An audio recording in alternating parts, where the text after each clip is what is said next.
to be excused? Any objection? No, sir. Donna Aylwine.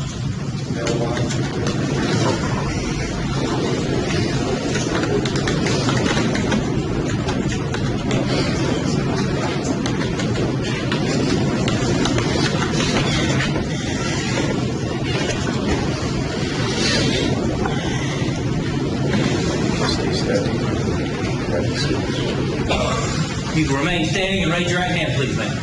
You solemnly swear the testimony you're about to give the court in this matter of State versus Jamie Donnell Hood will be the truth, the whole truth, and nothing but the truth, so help you God. I do. Have a seat, please, ma'am. Would you state your name, please? My name is Donna Aylwine. And ma'am, what city do you live in at this time? I live in Culver, Georgia. How long have you been living in Culver, Georgia? Approximately 28 years. Where did you grow up? What area? I was born in Tucker, Georgia, and I spent most of my childhood years in the DeKalb County area. And following high school, where did you go and how did you make your way up here? Following high school, I moved to Athens, Georgia, and met my husband, and that's what brought me here. Now, where do you work, ma'am? I work at Carrier Transcola in Athens. How long have you been working at Carrier Transcola? 28 years. What is your position there? I'm a human resources generalist. Where is that located here in town? Carrier Transcola? It's located on Olympic Drive, off of Bypass. Now, let me direct your attention back to the date of Tuesday, March 22nd, 2011, around 1 o'clock that day. Did you have an occasion to be near the intersection of Winterville Road and Lexington Road? Yes, I did. And where had you been and where were you going at that time? I had left work on a lunch break, and generally on a lunch break I go to the gym. So I was headed to Buckyflex on the east side of Athens, which is located on Cedar Shoals Drive. And in order to get there, did you wind up on Winterville Road and the intersection with Lexington Road? Yes. And as you get to Lexington Road, in order to get to Bodyflex, you turn left or right? I turned left. You can go either way, but I chose to go left. And you came up to that intersection there. Did you move into the left-hand lane to turn left? Yes. And were you one of the first car in line, or were there several cars in front of you, or were there any other cars? There were cars in front of me. Did you see any cars, and were there any cars in the right-hand lane to turn right? Yes, I did. Were you by yourself? Yes. Can you tell us while you were there what you saw? I was sitting at the light. It was red. I was waiting for it to turn green so I could proceed, and I just happened to glance up, and on the right side,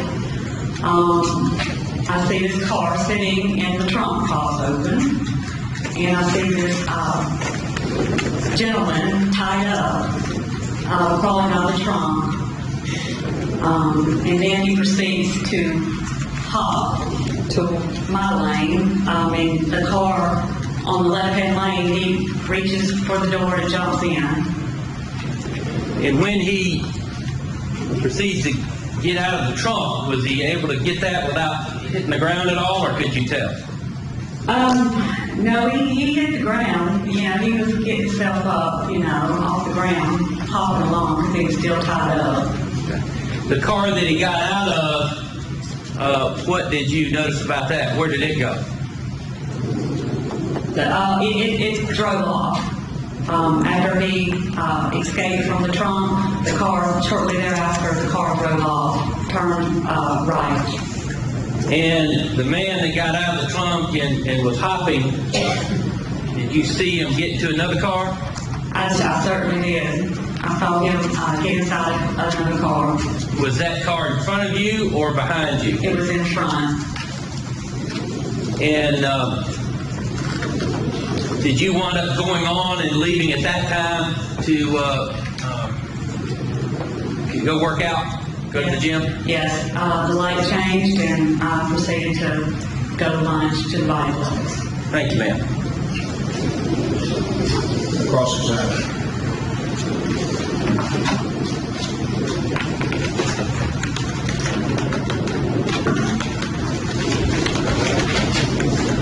Morning, ma'am. Good morning. Thank you for being here. Ma'am, when you was at that red light, how many cars did you see? Did I see where? I mean, when you stopped at the red light, was it several cars, one car, two cars? There were, I couldn't tell you how many there were, but there were several cars. Several cars.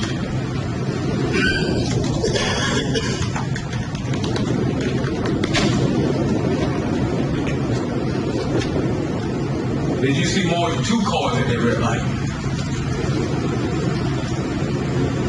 Yes.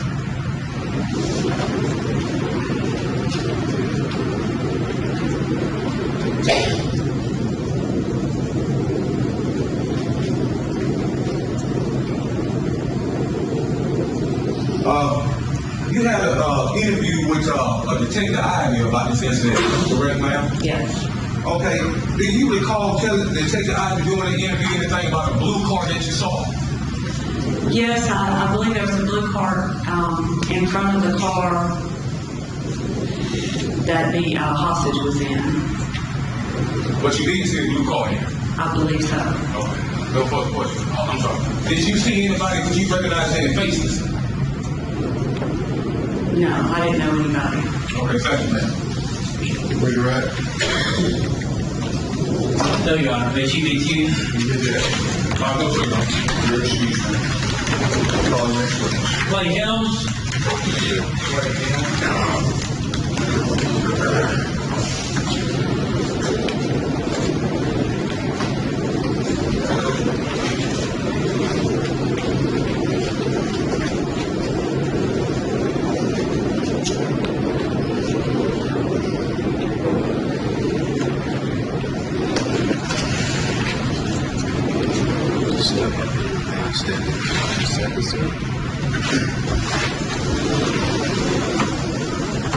You raise your right hand, please.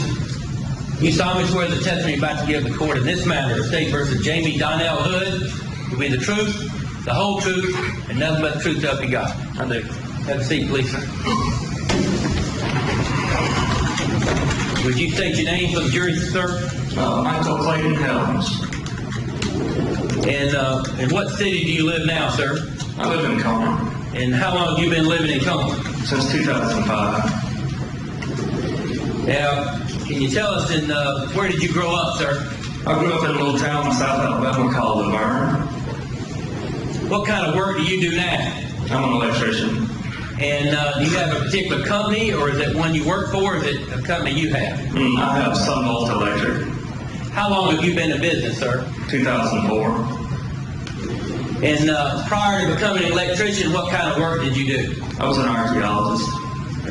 How long were you an archaeologist? Since 92, I believe. And did you take courses in college to basic studies to do that work? I did. And what moved you from archaeology, I guess, to becoming an electrician? I got tired of staying in hotels. There was a good bit of travel involved. Quite a bit. Now, let me direct your attention back to March 22nd, 2011, on that Tuesday around 1 o'clock or so.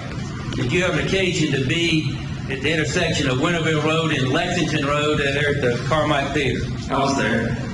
And were you in a car or a vehicle? Yes. Were you by yourself or with someone? I was by myself.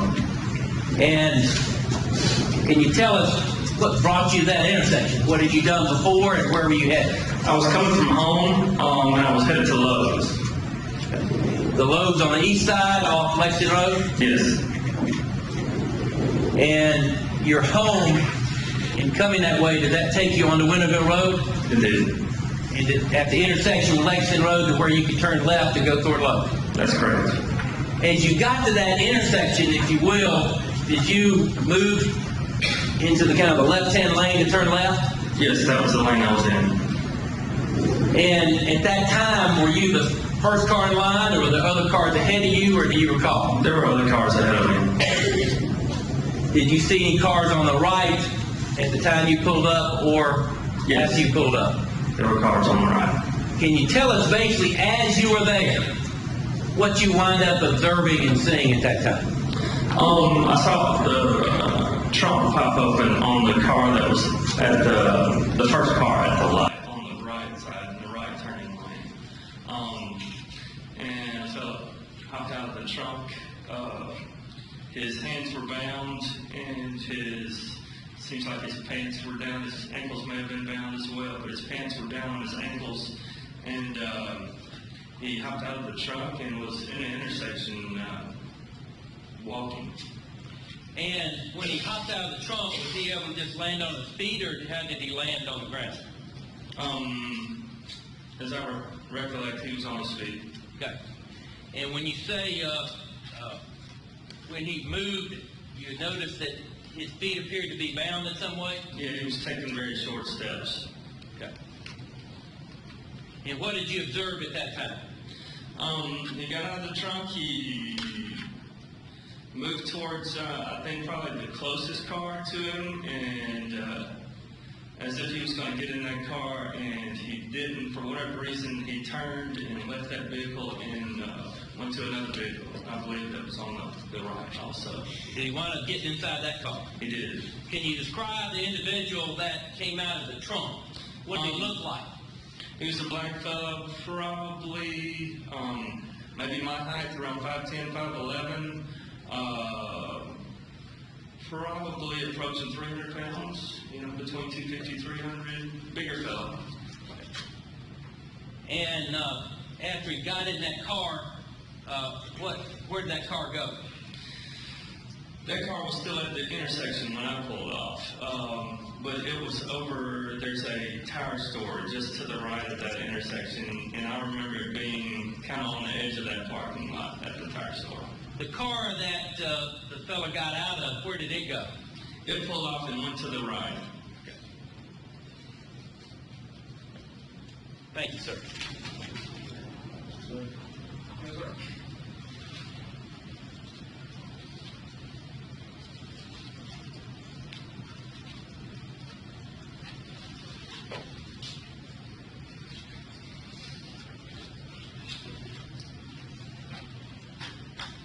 Morning, sir. Good morning. Thank you for being here. Yeah, thank you.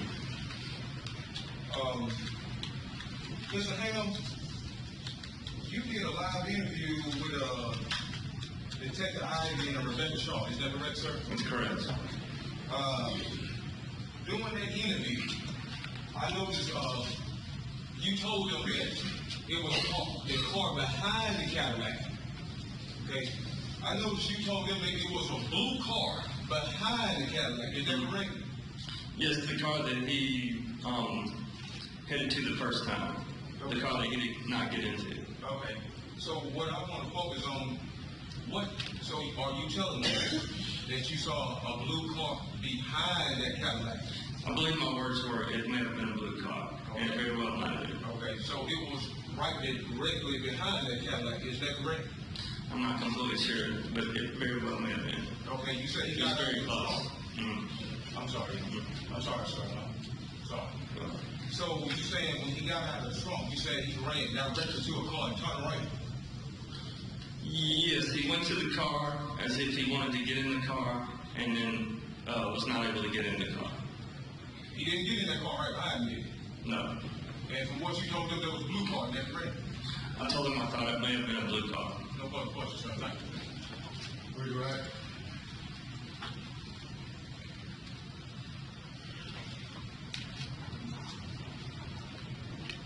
We take a very short recess.